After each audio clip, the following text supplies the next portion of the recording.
eh, vamos a abordar lo que corresponde a temas fundamentales para las teorías del aprendizaje. Hay una frase muy bonita que concuerda con lo que estamos estudiando y nos dice: si tuviera que resumir en una sola frase qué es la educación, probablemente diría que es aquella que nos orienta sobre cómo crear ambientes y procesos de aprendizaje que sean emocionantes, con el objetivo de motivar para desear seguir aprendiendo durante toda la vida. Esto lo dice el autor Rafael Vizquerra, director del posgrado en Educación Emocional de la Universidad de Barcelona. Por lo tanto, mis jóvenes, educar es muy diferente de instruir. En la educación está implícita la formación que todos nuestros estudiantes deben tener, con una fuerte práctica de valores que ya los asumimos cuando hicimos los acuerdos y compromisos para el periodo académico. Entonces, esta frase nos hace pensar todo lo importante que ustedes van a cumplir en su papel como futuros pedagogos. Dentro de estos temas fundamentales para las teorías del aprendizaje, nos enfocamos en dos teorías, según Schuch 2012. Las teorías conductuales que explican el aprendizaje en términos de eventos observables, es decir, cambios de conducta en respuesta a un estímulo, mientras que las teorías cognoscitivistas también toman en cuenta las cogniciones. Cuando hablamos de cogniciones, estamos hablando de nuevos conocimientos, estamos hablando de creencias, de valores y de sentimientos de los estudiantes. Las teorías de aprendizaje difieren respecto a la forma en que abordan temas fundamentales. Estos temas fundamentales son objeto de debates y en todo este tiempo la evolución de la educación ha sido en torno a ello. Algunos de los más importantes y de los que se sigue conversando son la forma en que ocurre el aprendizaje. Es decir, qué papel estamos dando al cerebro como el órgano en donde se produce el aprendizaje. El papel que desempeña la memoria, especialmente la memoria comprensiva. El papel de la motivación.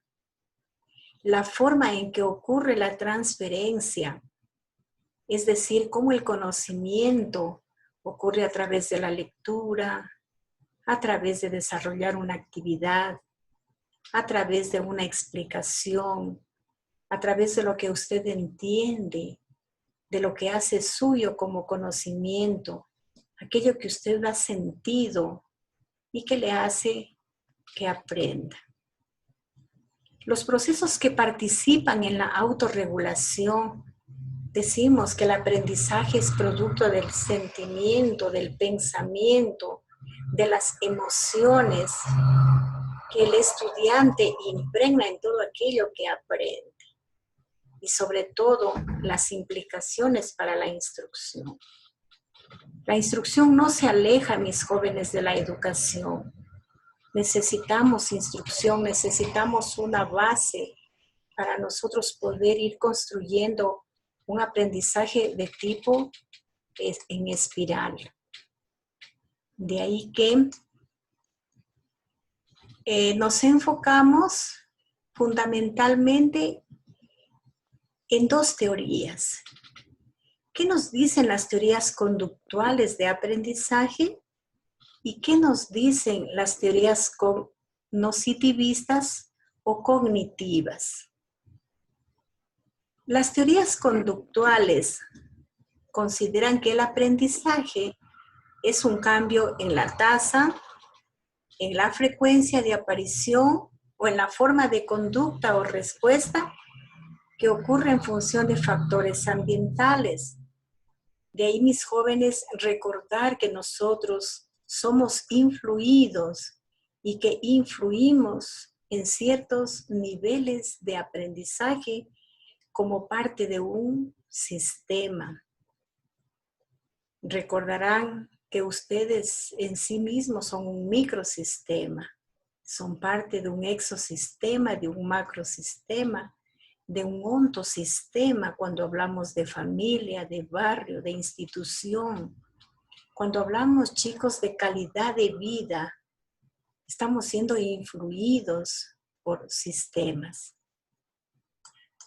Por lo tanto, las teorías conductuales plantean que aprender consiste en la formación de asociaciones entre estímulos y respuestas.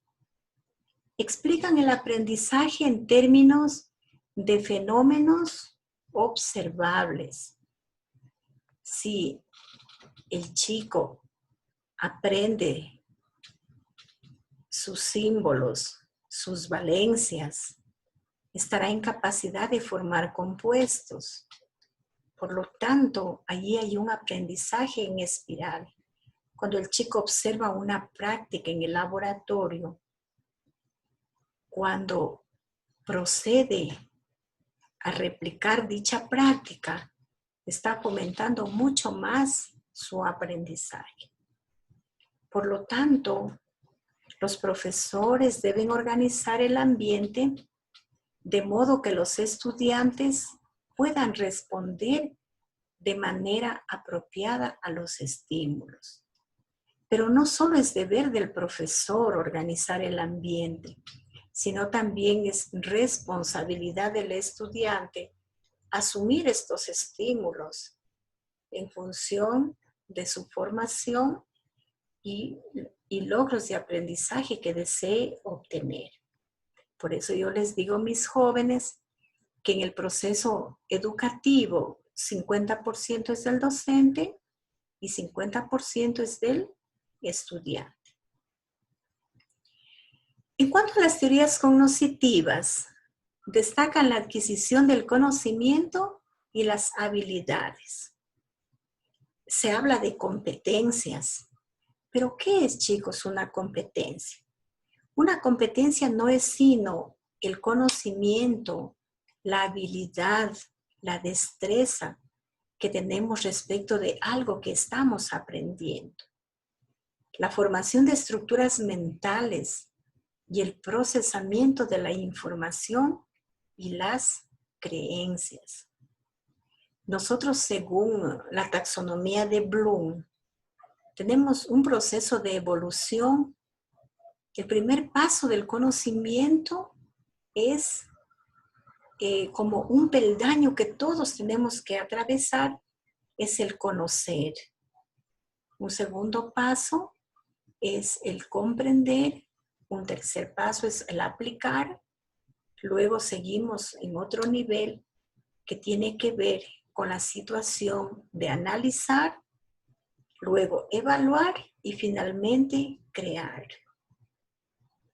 Entonces, es un proceso evolutivo del cual estamos haciendo uso para que se pueda adquirir un nuevo conocimiento. Por lo tanto, el aprendizaje es un fenómeno mental interno que se infiere a partir de lo que la gente dice y hace. Inferir significa que a lo mejor de una ley general yo voy a particularizar, o también de aspectos específicos yo puedo generalizar. Por ejemplo, cuando yo digo, que los metales tienen brillo es una característica fundamental. Eso es el todo. Pero si yo digo, el platino tiene brillo, el aluminio tiene brillo, el oro tiene brillo, estoy de una totalidad, que son los metales, a una particularidad, que son los elementos, que corresponden a los metales. Por lo tanto, se enfoca en lograr que el aprendizaje sea significativo y toman en cuenta las percepciones que los aprendices tienen de sí mismo y de sus entornos de aprendizaje. La primera tarea del docente de química es hacer que le tenga afecto a la tabla periódica. Pero si yo veo ahí un cuadro que no tiene inicio ni fin, entonces los estudiantes dicen, ¿qué tengo que aprenderme todo eso? Hay que decirle, usted tiene ahí mucha información. Tuvo que surgir muchos años de evolución de la química para que usted mire ahí la tabla periódica. Entonces, hacer una química reflexiva, una química que le permita ir como en una línea de tiempo acerca de la evolución, darle una utilidad. Por eso le digo que la tabla periódica debe ser tratada con afecto.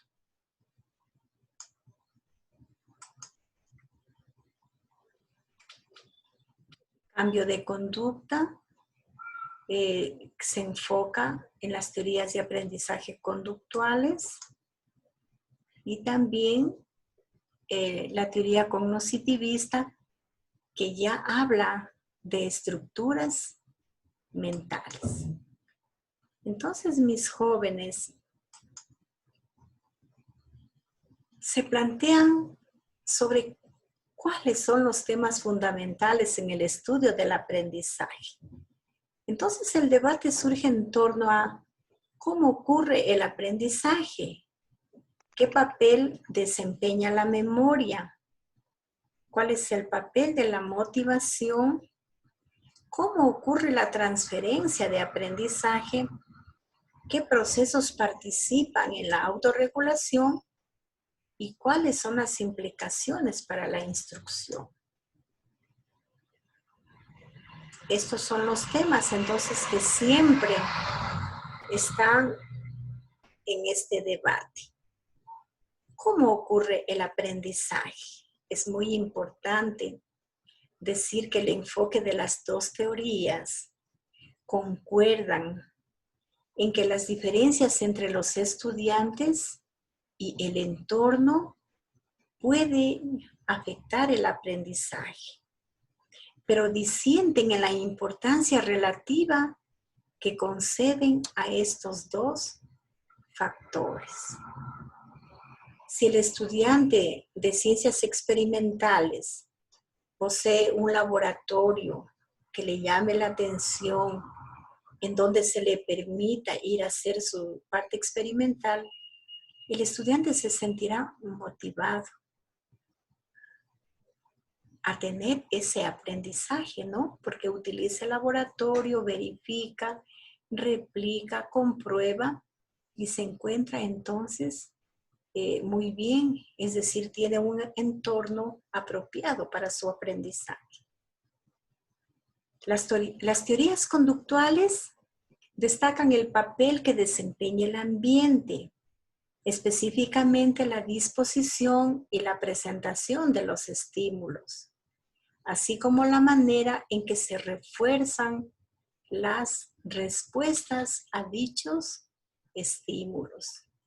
De ahí la necesidad de tener buenos ambientes de aprendizaje, crear ese ambiente, esa actitud de trabajo cooperativo, de trabajo colaborativo, ese aspecto de solidaridad en el cual el aprendizaje ya trasciende la parte individual y pasa a ser ya parte de todo el colectivo. Las limitaciones cognitivas dificultarán el aprendizaje de habilidades complejas y las discapacidades físicas podrían impedir la adquisición de conductas motoras. De ahí que se hace necesario hacer una educación inclusiva en donde las personas que tienen estas características sean observadas, ¿no? Como estudiantes regulares, no sean a lo mejor separados, discriminados, sino que darles su tiempo necesario para que se desarrolle el aprendizaje.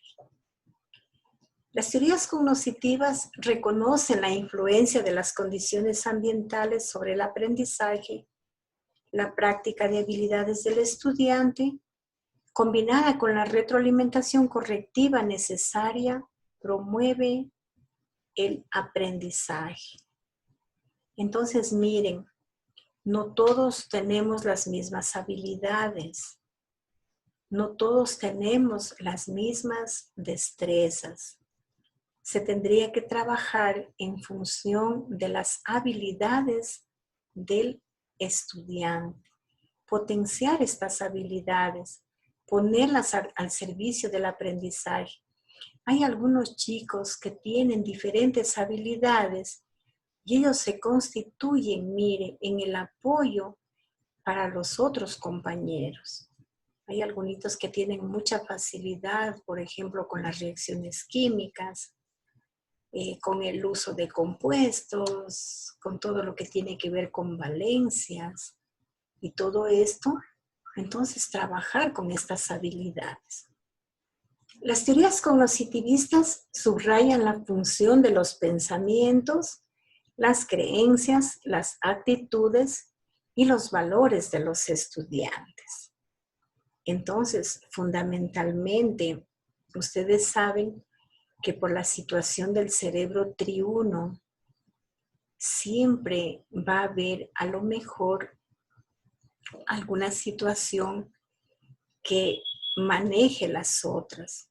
Hay jóvenes de un pensamiento lógico muy rápido, jóvenes que tienen creencia que no van a poder aprender, o actitudes como la situación de dejar de lado las tareas. Entonces, aquí es importante que se lo entienda al ser humano como un ser humano integral, ¿sí? Con todas sus fortalezas y con toda su predisposición a aprender. ¿Qué papel desempeña la memoria?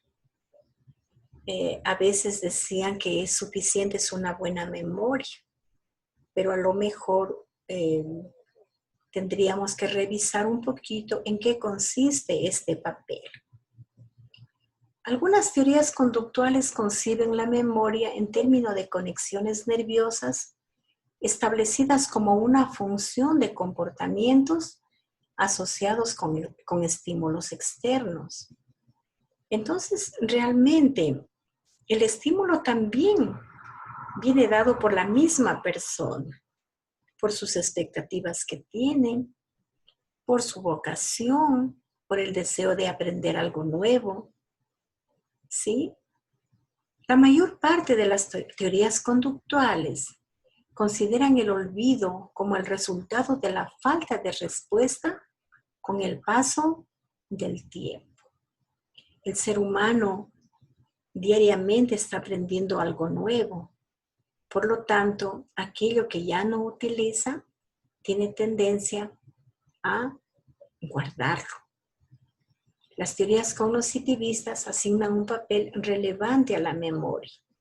Las teorías del procesamiento de la información equiparan el aprendizaje con la codificación, es decir, con el almacenamiento en la memoria de conocimiento organizado y significativo.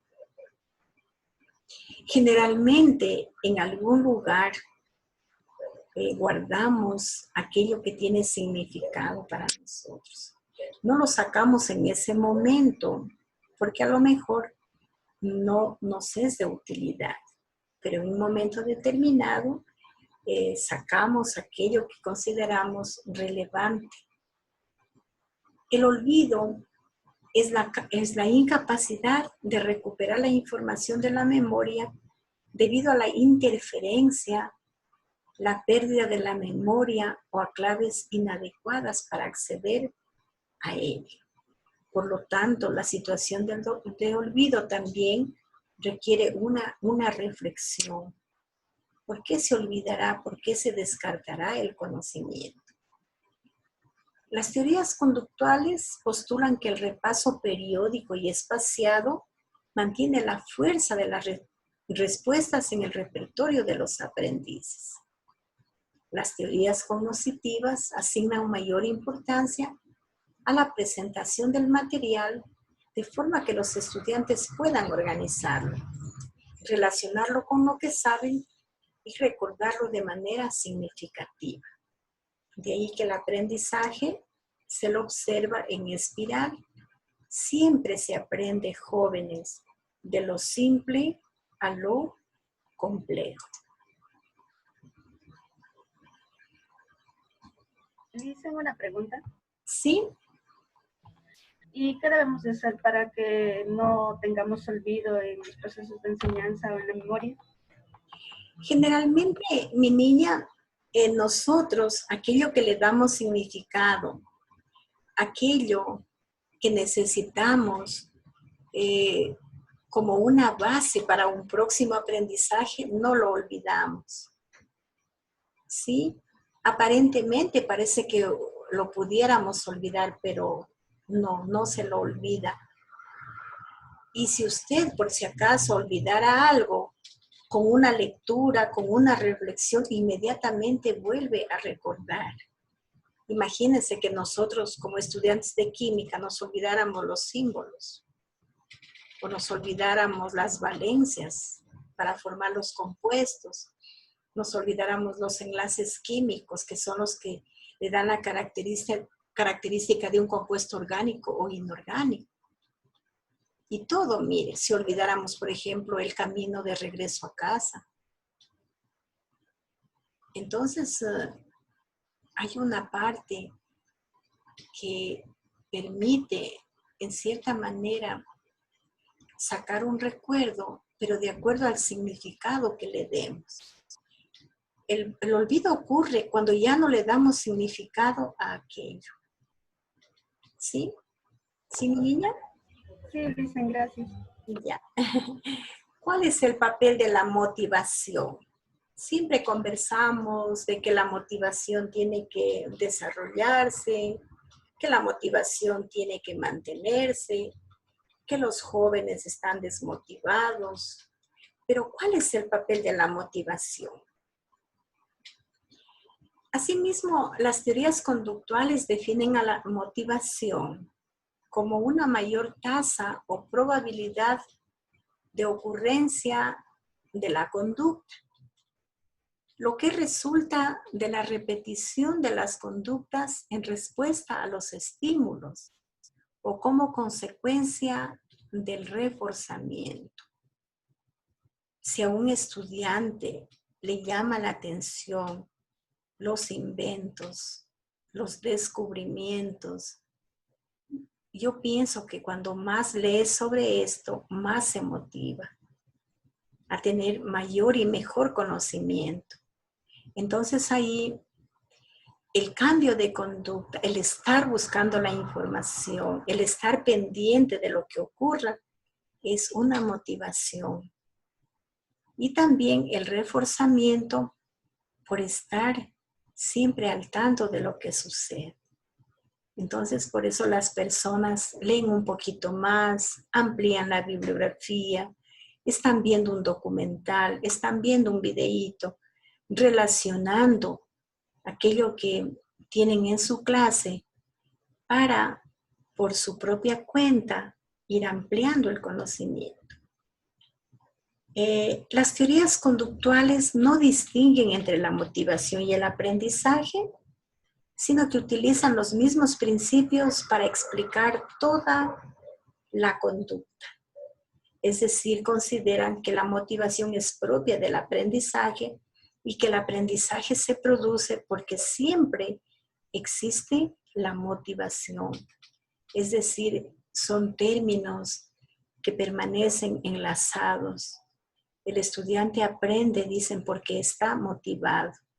Y cuando la motivación es suficiente, se produce el aprendizaje. En cambio, las teorías cognoscitivistas consideran que la motivación y el aprendizaje están relacionados, pero no son idénticos. Es decir, cada uno tiene su propia característica. La motivación por sí misma es como una especie de ese hilo conductor que nos hace que querramos aprender, que querramos guardar una información, ¿sí? Las teorías cognoscitivistas destacan que la motivación ayuda a dirigir la atención e influye en la forma en que se procesa la información. Aunque el reforzamiento motiva a los estudiantes, sus efectos sobre la conducta no son automáticos, sino depende de la forma en que los estudiantes lo interpretan. Por ejemplo, hay chicos que se motivan a seguir una profesión porque ven en sus padres que tienen esa profesión. Los niños, por ejemplo, que son hijos de docentes, están ellos también queriendo leer, interesándose. Sería como una especie de reforzamiento para poder avanzar, ¿no? Por lo tanto, los profesores necesitan tomar en cuenta los efectos motivacionales de las prácticas de instrucción y los factores del salón de clase para asegurarse de que los estudiantes se mantengan motivados para aprender. Yo les decía, chicos, que la responsabilidad es compartida. Siempre en una formación, en una explicación, en una asignatura, siempre es el aprendizaje compartido, ¿sí? El docente pone lo mejor de su experiencia, pero también el estudiante tiene que poner de su parte. Caso contrario, el único responsable sería el docente, mire, con todo el trabajo que deviene y no contar con el apoyo del estudiante, ¿sí? Sería también un aspecto de reflexión. Estamos escuchando la situación de la transferencia. ¿Pero qué es la transferencia? La transferencia se refiere a la aplicación del conocimiento y las habilidades en formas nuevas, con nuevos contenidos o en situaciones distintas de aquellas en que fueron adquiridos. Por lo tanto, un estudiante de química ya trae su propio conocimiento. A lo mejor él ya aprendió acerca de elementos químicos, acerca de compuestos químicos, cómo reaccionan, y en una instancia superior ya aprenderá algo que tenga relación a lo mejor con la naturaleza de la materia, tenga que ver algo con leyes, y la transferencia va a ser entonces en función de aquello que ya sabe, de aquel conocimiento que ya fue adquirido. La transferencia es fundamental, ya que sin ella todo el aprendizaje sería específico en cada situación. Asimismo, la transferencia es el corazón del sistema educativo. Por eso es lo que hay planes de estudio, hay mallas curriculares. La educación se orienta en función del tipo de sociedad que queremos tener. Allí en la planificación curricular es en donde mis jóvenes se plasma todas las expectativas respecto de los jóvenes, qué tipo de estudiante queremos tener, qué tipo de bachiller queremos lograr, qué tipo de profesional estamos formando. Las teorías conductuales plantean que la transferencia depende de que existan elementos idénticos o características que vendrían a ser los estímulos similares entre las situaciones. Las conductas se transfieren cuando la situación antigua y la situación nueva tiene elementos en común. De ahí la necesidad de los conocimientos previos, que vendría a ser como un enlace para los nuevos conocimientos. Mientras que las teorías cognitivas postulan que la transferencia ocurre cuando los aprendices entienden cómo se aplica el conocimiento en diferentes contextos. La forma en que la información se almacena en la memoria es importante. Jóvenes, una vez más, a todo aquello que damos sentido es aquello que la memoria guarda. Los profesores pueden apoyar estas percepciones, incluyendo en las lecciones información sobre cómo se utiliza el conocimiento, enseñando a los estudiantes las reglas y los procedimientos que deben aplicar en las situaciones para determinar qué conocimiento será necesario y proporcionándoles retroalimentación sobre cuáles habilidades y estrategias podrían beneficiarlos. Especialmente nos estamos refiriéndonos a los jóvenes de educación general básica y bachillerato general unificado, que están a lo mejor en una edad en la cual ellos seleccionan su profesión, seleccionan su especialidad. Entonces ahí requiere un poco la experiencia del docente en función de hacerle acompañamiento sobre aquello que el joven necesita desarrollar.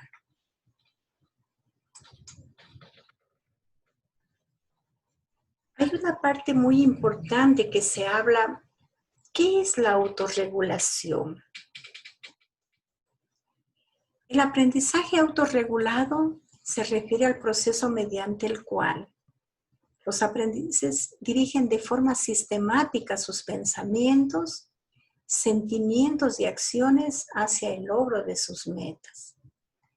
De ahí la importancia, mire, del cerebro triuno que todos debemos manejar como docentes. Si el sistema límbico es el responsable de los sentimientos y el neocórtex es el responsable de los pensamientos, entonces tiene que haber una coherencia en torno a cómo el joven se autorregula. Es en la amígdala en donde se selecciona aquello que le sirve. Es ahí en el sistema límbico donde el joven selecciona aquello que le va a servir para su aprendizaje. Por lo tanto, primero es el sentimiento y luego los pensamientos y las acciones hacia el logro de sus metas. Los investigadores conductuales plantean que la autorregulación consiste en establecer las propias contingencias de reforzamiento, es decir, los estímulos a los que uno responde y las consecuencias de las propias respuestas. Jóvenes, nosotros somos los arquitectos de nuestro propio conocimiento y de nuestra propia vida. Todo requiere una toma de decisiones, desde seleccionar una institución, seleccionar una carrera, seleccionar una profesión, ¿sí? Entonces nosotros de manera intrínseca somos los que vamos tomando nuestras propias decisiones. Asimismo, los investigadores conductuales se enfocan en las respuestas abiertas de los aprendices o estudiantes, la autovigilancia la autoinstrucción y el autorreforzamiento en coherencia con lo que ya se había explicado con anterioridad. Los investigadores cognitivos destacan las actividades mentales como la atención, la repetición, el uso de estrategias de aprendizaje y la vigilancia de la comprensión.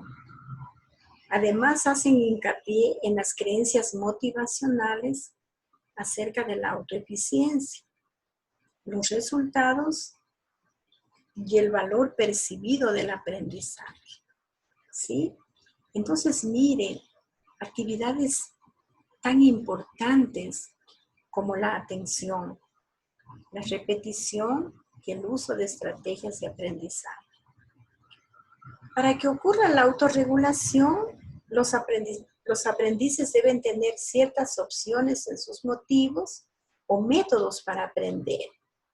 El tiempo que dedican al aprendizaje, el nivel del criterio del aprendizaje o el contexto en que ocurre el aprendizaje y las condiciones sociales existentes. Por lo tanto, cada uno de ustedes tiene perfecta coherencia entre lo que estudia y cómo estudia. Igualmente, con sus jóvenes estudiantes, cuando ustedes sean ya profesionales, tener muy en cuenta todos estos aspectos que van a ayudar a que el joven aprenda, pero con un aprendizaje que le vaya a servir para la vida, con un aprendizaje con un tipo de memoria comprensiva, con un aprendizaje que tenga sentido, con un aprendizaje que le permita dar mucho más allá de lo que él piensa, ¿no? Decimos, tiene que aprender algo poquito, no. Los jóvenes están para aprender mucho más de lo que los docentes nos imaginamos.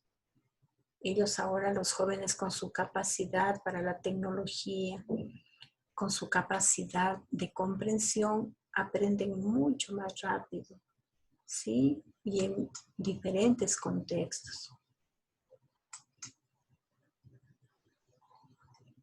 Hablamos de que no es lo mismo educación que instrucción. De ahí que a las teorías conductuales también se las llame teorías instruccionistas. Se dice que las teorías conductuales subrayan la formación de asociaciones entre estímulos y respuestas a través del reforzamiento selectivo de las respuestas correctas.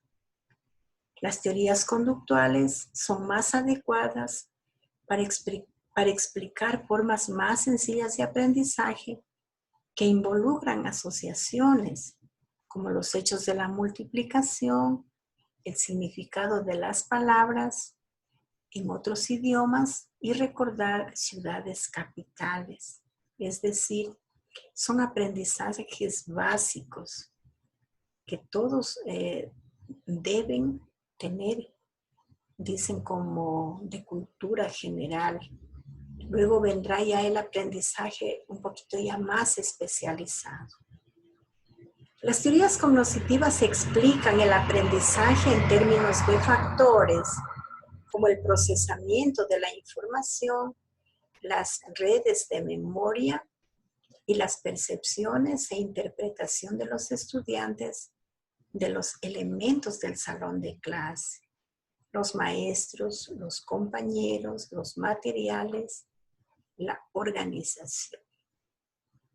Entonces, mire tan importante que son estos aspectos como el procesamiento de la información, las redes de memoria de las células de Hebs que ustedes ya hayan estudiado el ciclo anterior y cómo perciben e interpretan los estudiantes a su ambiente de aprendizaje. ¿Qué opinión tienen del maestro? ¿Cuál es la relación con sus compañeros?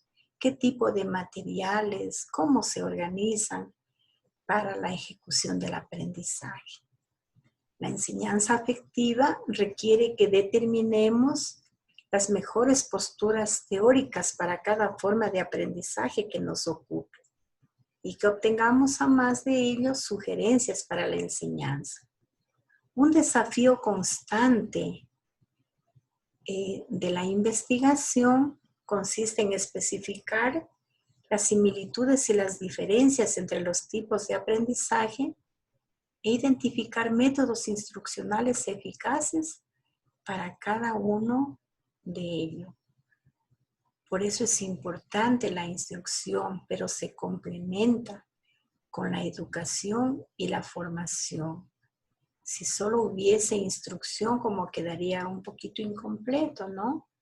Faltaría la parte importantísima de los valores, de las actitudes. Entonces, mis jóvenes, esto es de manera muy general la situación que hemos querido compartir